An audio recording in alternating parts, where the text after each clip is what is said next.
Boa tarde, irmãos. Quero convidá-lo a abrir a palavra de Deus no livro dos Salmos. Salmo 122. Nós vamos meditar neste salmo, esperando que o Espírito Santo ministre graça no nosso coração. Salmo 122. Vamos ler juntos? Versos de 1 a 9, vamos lá? Alegrei-me quando me disseram: vamos à casa do Senhor. Pararam os nossos pés junto às portas, ó Jerusalém.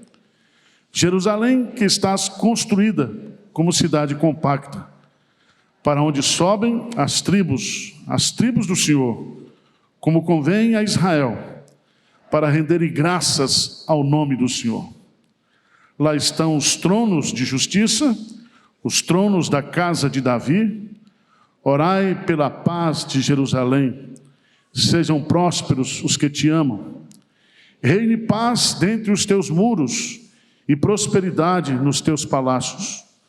Por amor dos meus irmãos e amigos, eu peço, haja paz em ti. Por amor da casa do Senhor, nosso Deus, buscarei o teu bem. Amém. Eu quero meditar com vocês sobre o tema alegria de ser e alegria de ir à casa de Deus. Esse salmo é um salmo que está dentro daqueles 15 salmos que são chamados salmos de peregrinação, cânticos de romagem. Obrigatoriamente, segundo o calendário de festas judaicas, todo judeu deveria peregrinar para Jerusalém 3 vezes ao ano. Festa da Páscoa, festa de Pentecoste e a festa dos tabernáculos. E esse pequeno inário que começa no Salmo 120, termina no Salmo 134, eles eram os salmos que eram cantados pelos peregrinos em direção a Jerusalém.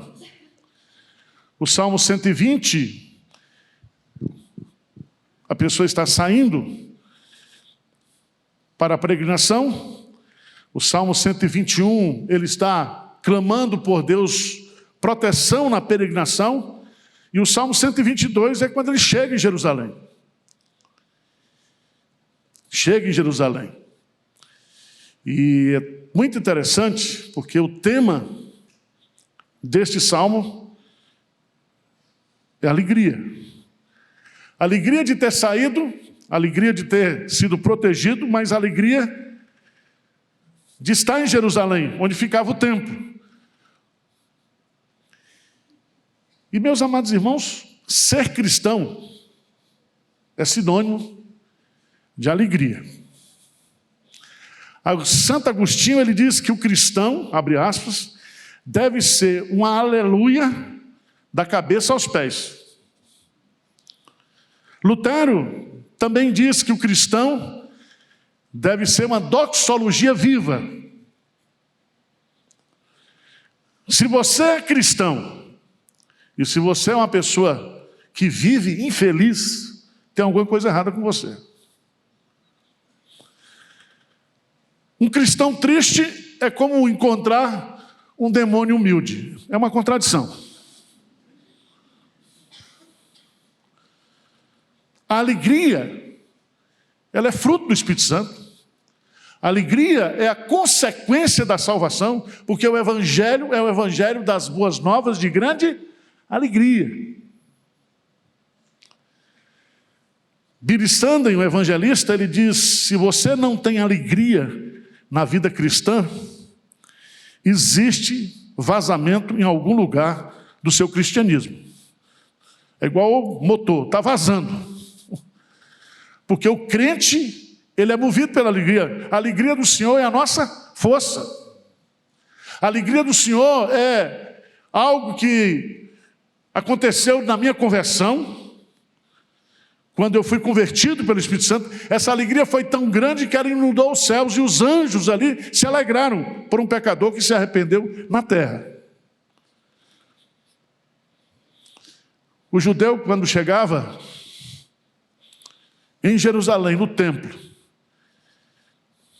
ele expressa, e Davi coloca aqui no versículo 1. Vamos ler juntos? O versículo 1, ele diz o quê? Alegrei-me quando me disseram, vamos à casa do Senhor. Aqui dá duas ideias interessantes. Alegrei-me quando me convidaram. Nós vamos para a casa do Senhor. É muito interessante isso, porque hoje é domingo, dia do Senhor. E nós estamos reunidos aqui nesse culto, já é o terceiro que eu estou. Mas pastor, o senhor ganha para isso, né? Irmãos, não há dinheiro que compre alegria.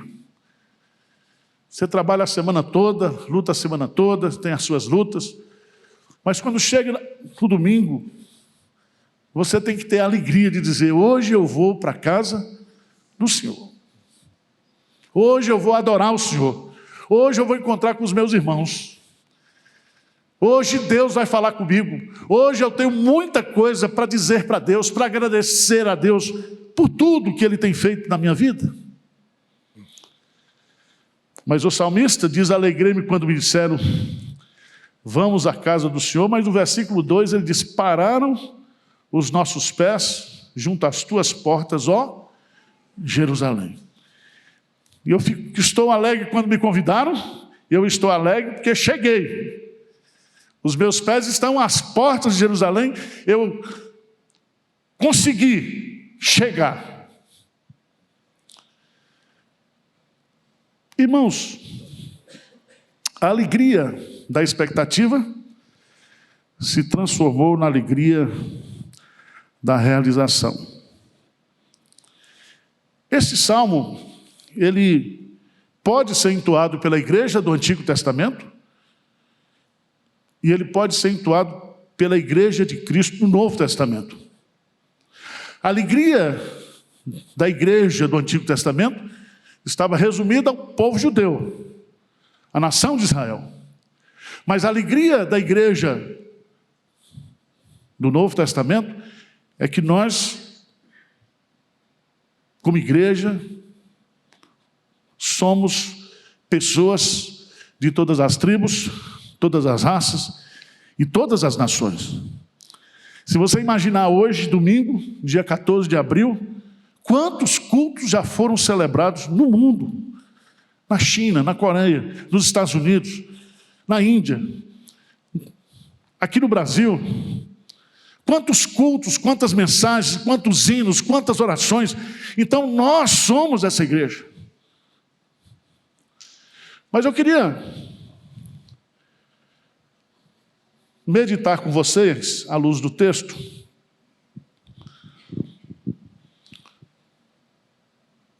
por que nós devemos ficar alegres, ou ser alegres, de ser a igreja de Deus e de poder participar da igreja de Deus.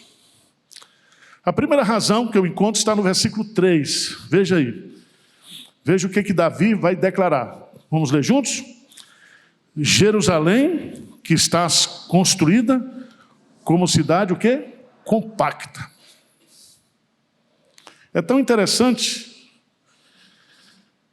que a ideia que Davi está colocando aqui, e quem já estudou a geografia, já foi lá e viu, a cidade de Jerusalém, ela é edificada sobre uma cadeia de montanhas. Por isso, que no Salmo 125, o salmista diz, os que confiam no Senhor são como o monte o quê? Sião. Não se abala, firme o quê? Para sempre. Como ao redor de Jerusalém estão os montes, assim o Senhor em derredor do seu povo, desde agora e para sempre. Aí eu queria que você, por favor, fosse lá para o Novo Testamento. Eu queria ler um texto com você que está lá em Efésios. Efésios, capítulo 2. Efésios capítulo 2 vai nos ensinar algo precioso sobre a igreja de Cristo. Porque se no capítulo 2, a primeira parte, de 1 a 10, fala da nossa salvação individual, o capítulo 2, dos versos 11 até o verso 22, fala da construção da igreja. E essa igreja agora, ela não tem mais divisão entre judeus e gentios, porque todas as paredes que eram simbolizadas lá no templo de Jerusalém foram derrubadas por Cristo. Nós somos um só povo agora. Nós somos o Israel de Deus. E veja, por favor, vamos ler juntos Efésios 2, de 19 a 22. O que diz aí? Ele diz o quê? Assim, já não sois estrangeiros e peregrinos, mas concidadão dos santos, e sois da família de Deus, edificado sobre o fundamento dos apóstolos e profetas, sendo ele mesmo, Cristo Jesus, a pedra angular, no qual todo edifício bem ajustado cresce para santuário dedicado no qual também vós juntamente estáis sendo edificados para a habitação de Deus no Espírito Santo. Veja que a igreja de Cristo, esta igreja que existia também no Antigo Testamento, ela está firmada na pessoa de Jesus Cristo. Jesus Cristo é a pedra angular. E em cima do ensinamento dos apóstolos e dos profetas, de tal maneira que essa igreja, que eu e você, nós fazemos parte, é uma igreja inabalável. Jesus Cristo diz, né, sobre esta pedra, edificarei o que? A minha igreja. Ele é a pedra da igreja, ele é a base da igreja, ele é o sustentáculo da igreja, e ele é aquele que edifica, que constrói. E ele diz, a minha igreja. A minha igreja. Então, se existe alguma coisa sólida, alguma coisa que vai permanecer para a supra-história, para a eternidade, é a igreja. Então, Davi, quando ele usa essa expressão no Salmo, Jerusalém que está edificada, construída como cidade compacta, nós podemos dizer que ele está falando sobre a cidade de Deus, mas principalmente a Jerusalém celestial, a igreja completa de Cristo, que reúne judeus e gentios de todas as tribos e nações.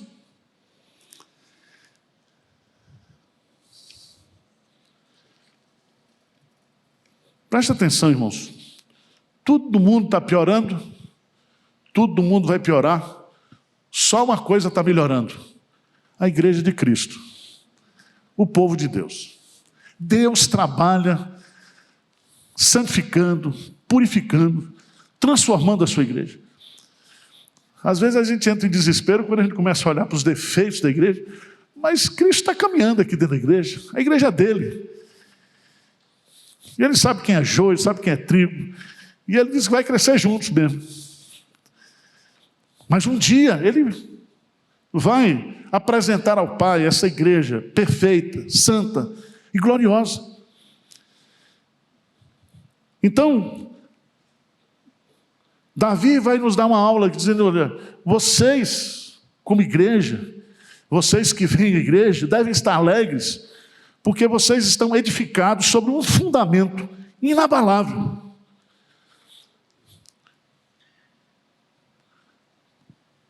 Somos compactos porque a igreja, ela é unida pelo Espírito Santo. Estamos ligados uns aos outros como corpo. Não sei se isso anima você, mas a mim, eu fico animado. Segunda lição, por que nós devemos ser alegres como igreja e ficar alegres? Veja no versículo 4. Primeiro, porque nós somos uma igreja construída e edificada sobre algo inabalável, que é Jesus Cristo. Segunda razão, versículo 4, vamos lá? O que diz? Para onde sobem as tribos do Senhor, como convém a Israel, para renderem graças ao nome do Senhor. Eu acho isso aqui lindo demais, porque a igreja é lugar de adoração. E ele vai usar a expressão para onde sobem as tribos, ele fala as tribos do Senhor. Ele não fala as tribos de Davi, ele não fala as tribos de Jacó. Porque a ideia que ele coloca aqui, e aqui ele já está dando uma abrangência nos Salmos, é que a igreja ela não ficará restrita somente às tribos, do ponto de vista consanguíneo de Israel, mas as tribos são do Senhor. E quando você vai lá para Apocalipse, capítulo 5, quando há aquela doxologia, aquele cântico, diz que está lá, gente de toda tribo, língua,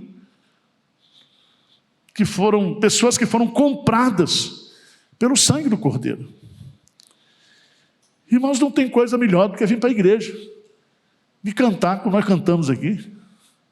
Um dia canta feio, um dia canta arrastado, um dia canta alegre, mas não há privilégio maior de você poder chegar na igreja e estar diante do Deus vivo e verdadeiro, entoando louvor, adoração. É tão bonito isso.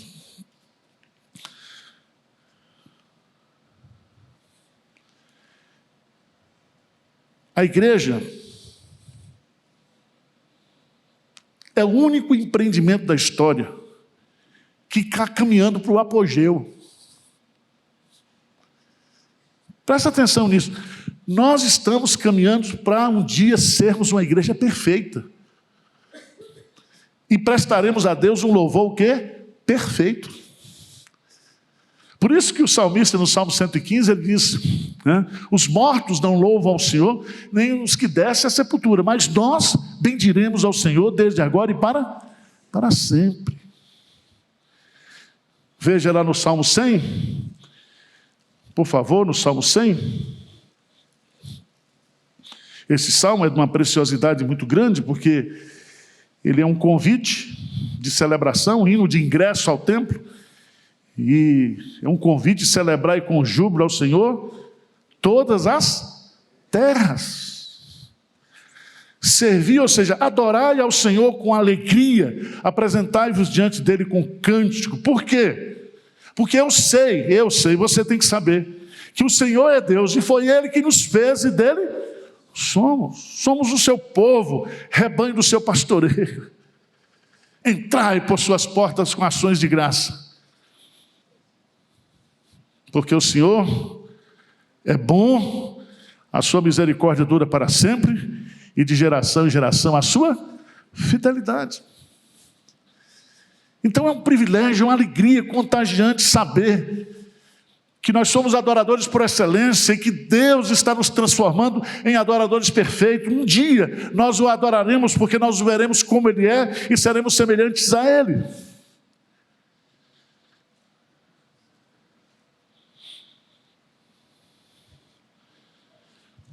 Mas terceiro lugar, a igreja, ela é sólida, ela é inabalável, por isso nós devemos ficar alegres, porque tudo passa, mas a igreja de Deus permanece para sempre.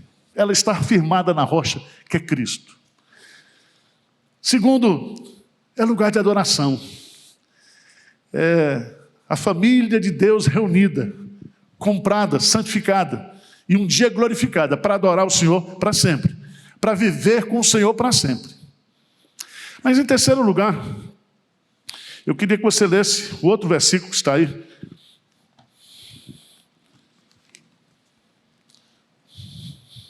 Versículo 5. O que diz aí? Vamos ler? Lá estão os tronos de justiça, os tronos da casa de Davi. É muito interessante, porque a palavra justiça, mishpat no hebraico, significa julgamento, decisão legal, proferida por Deus para ser seguida pelo povo.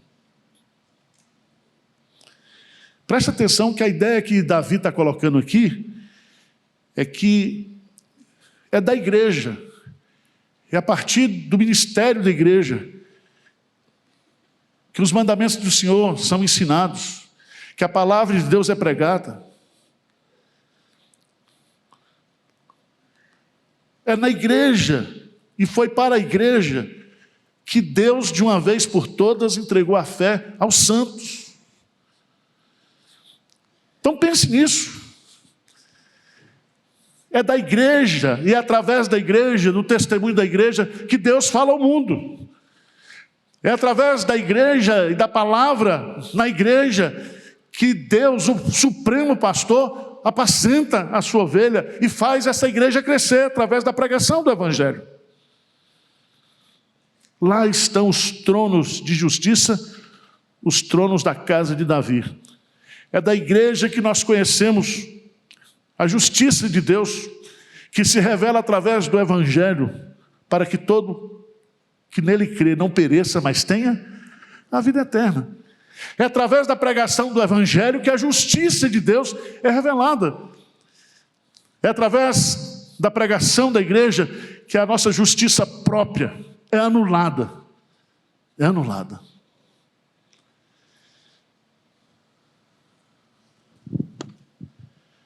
É um privilégio muito grande a gente vir à casa de Deus, abrir a palavra de Deus e ouvir Deus falando através da sua palavra. Isso deve ser motivo de grande o quê? Alegria para nós. Eu vou lá na igreja hoje, Deus vai falar comigo. Fala no momento da adoração, fala no momento do louvor, mas fala principalmente quando a gente pega a palavra e tenta compreender o sentido do texto e aplica para a nossa vida. Deus, ele nos exorta, nos encoraja, nos repreende através da palavra. Deus fala conosco. Através do ensino e da pregação da palavra, o povo de Deus é orientado, instruído, exortado e consolado. Amém? Então é muito bom vir para a igreja. É muito bom ser igreja de Deus. Mas em quarto lugar, a partir do versículo 6, Davi vai nos trazer um conceito que depois é firmado pelos profetas. Ele diz assim: orai pela paz de Jerusalém, sejam prósperos os que te amam, reine paz dentro de teus muros e prosperidade dos teus palácios. Por amor dos meus irmãos e amigos, eu peço haja paz em ti. Por amor da casa do Senhor, nosso Deus, buscarei o quê? O teu bem. Abra sua Bíblia em Isaías capítulo 56. Isaías, capítulo 56, versículo 7.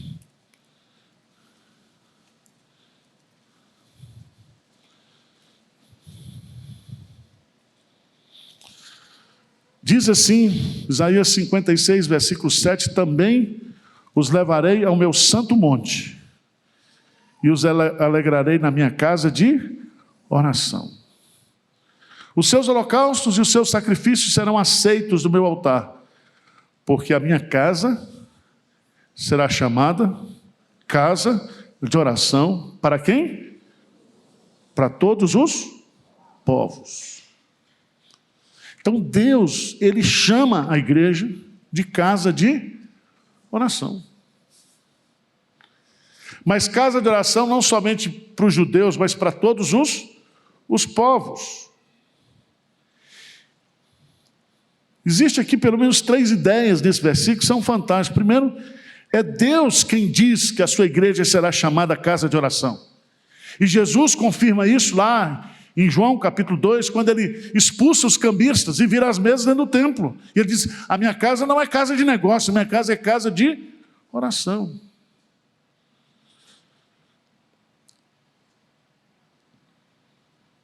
Também, irmãos, há uma relação espiritual entre oração e alegria.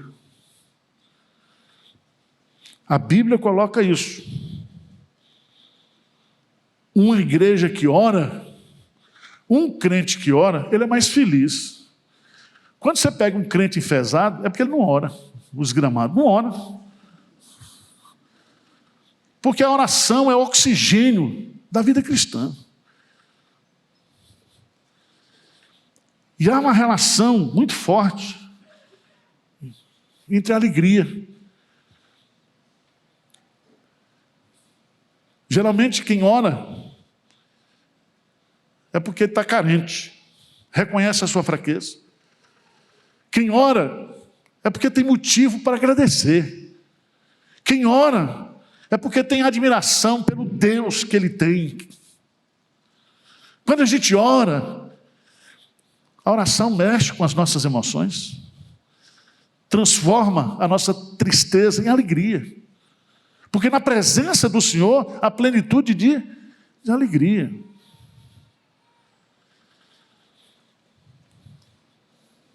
Mas eu acho bonito, porque ele vai dizer, casa de oração para todos os povos. A igreja sai de Jerusalém e agora a igreja alcança todas as nações. Então nós estamos reunidos como povo de Deus aqui, nós formamos aqui uma casa de oração. Um edifício santo. Nós somos aqui a família de Deus reunida. E estamos aqui para orar. Orar pelo quê? Davi vai colocar aí. Primeiro, orar pela paz de Jerusalém. E ele está falando da paz externa.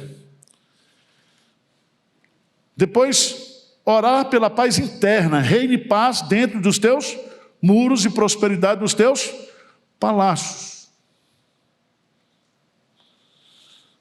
Eu acho isso fantástico. Nós temos que orar pela igreja, para que a igreja tenha paz. Nós temos que orar pela paz externa, pela paz interna. Mas veja, ele vai dizer aqui, por amor dos meus irmãos e amigos, eu peço que haja paz em ti. Porque eu amo meus irmãos, porque eu amo a minha igreja, porque eu amo o Senhor, eu quero paz.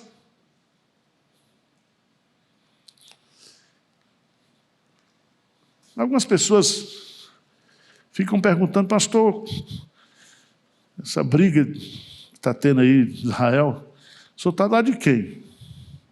Eu estou do lado dos meus irmãos do Antigo Testamento.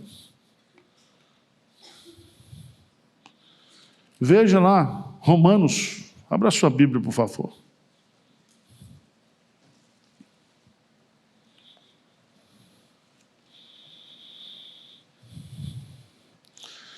Paulo vai tratar desse assunto, Romanos 9, 10 e 11. E Paulo vai dizer, em Romanos 9, digo a verdade em Cristo, não minto, testemunhando comigo no Espírito Santo, a minha própria consciência. Ele diz assim, eu tenho grande tristeza, incessante dor no coração, porque eu mesmo desejaria ser anátema, separado de Cristo, por amor de meus irmãos, meus compatriotas segundo a carne. Paulo está dizendo, eu queria que eles se convertessem a Cristo, que eles conhecessem a Cristo. Agora veja o que ele vai dizer, versos 4 e 5. Vamos ler juntos? O que diz? São israelitas, pertence-lhes a adoção e também a glória, as alianças, a legislação, o culto e as promessas.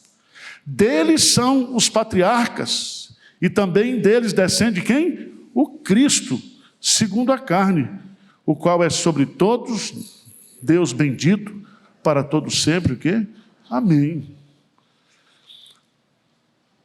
Está incrédulo, está rejeitando a Cristo, mas são meus irmãos. Paulo abre o coração e ele vai, meus amados irmãos, mostrar que Israel não pode alegar falta de oportunidade que Deus lhe deu. Ele vai ficar triste porque o povo de Israel tem zelo religioso, sem entendimento, no capítulo 10, que ao invés de aceitar a justiça de Cristo, eles querem colocar a justiça própria. Mas lá no capítulo 11, ele, a partir do versículo 11, ele diz que a rejeição de Israel não é final. Não é final.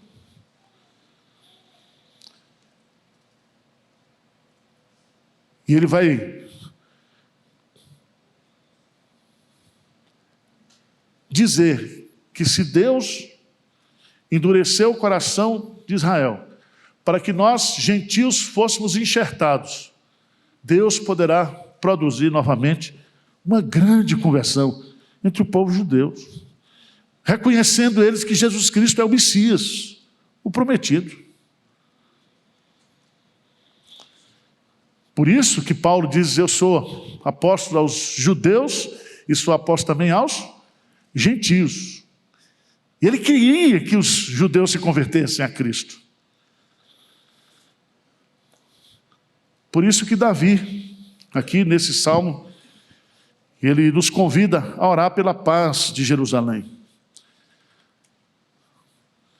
Por amor da casa do Senhor, nosso Deus, buscarei o quê? O teu bem. Nós temos que buscar o bem da igreja, o bem do evangelho. Deus se alegra quando nós, no nosso coração, queremos o melhor para a igreja de Deus, para o povo de Deus. Quando somos movidos por amor aos meus irmãos e amigos, eu peço, haja paz em ti.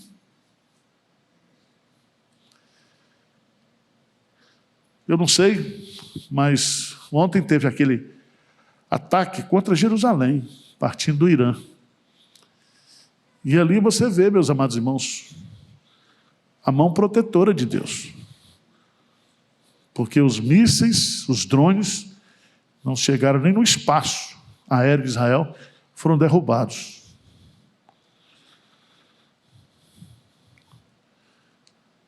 Nós temos que orar pela paz de Jerusalém, como diz o texto bíblico. Orar para que eles, assim como os outros, palestinos, árabes e judeus, se convertam a Jesus Cristo e passem a fazer parte dessa grande igreja que reúne gente de toda tribo, língua e nação. E com certeza, quando chegarmos lá no céu, para onde sobem as tribos do Senhor, lá nós vamos ter esse encantamento de ver Jesus Cristo como centro, como foi cantado aqui, e sendo adorado por pessoas de todas as etnias que existem na terra. Amém? Que Deus te abençoe. Que Deus enche o seu coração de alegria. Eu queria que você abrisse Hebreus, capítulo 10, versículo 25. Vamos ficar de pé e vamos ler esse texto. Hebreus capítulo 10.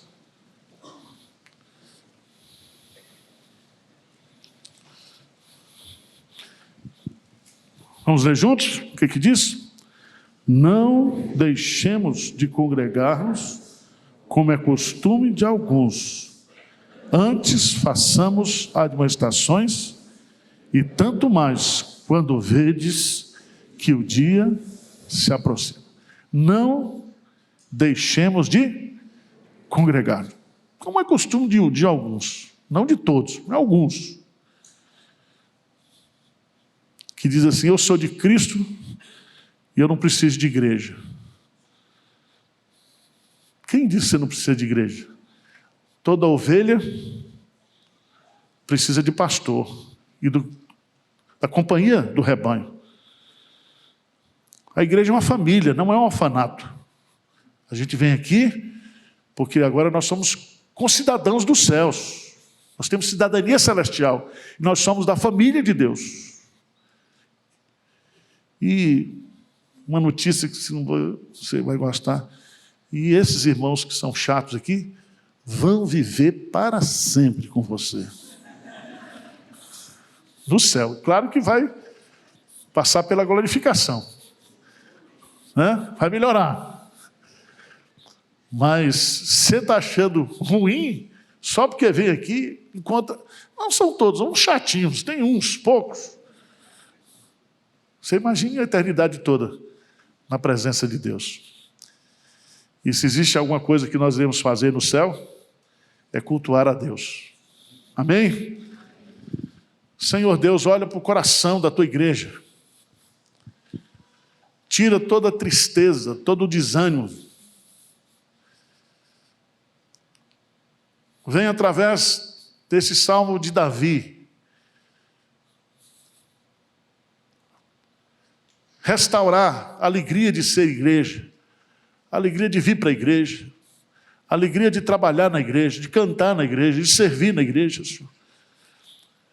Tira do nosso coração todos aqueles pensamentos errados, equivocados, aquelas sugestões e aqueles sofismas que Satanás cria na nossa mente muitas vezes contra a igreja, contra os irmãos, contra o trabalho da igreja.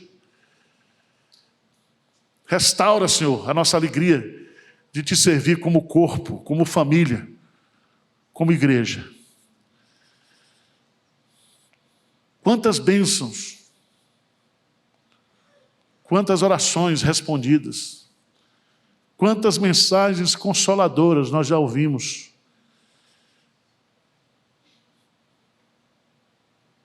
Ó Deus, muito obrigado, porque apesar de imperfeita, o Senhor cuida da tua igreja, anda no meio da tua igreja, e está edificando essa igreja com graça, com poder e com misericórdia.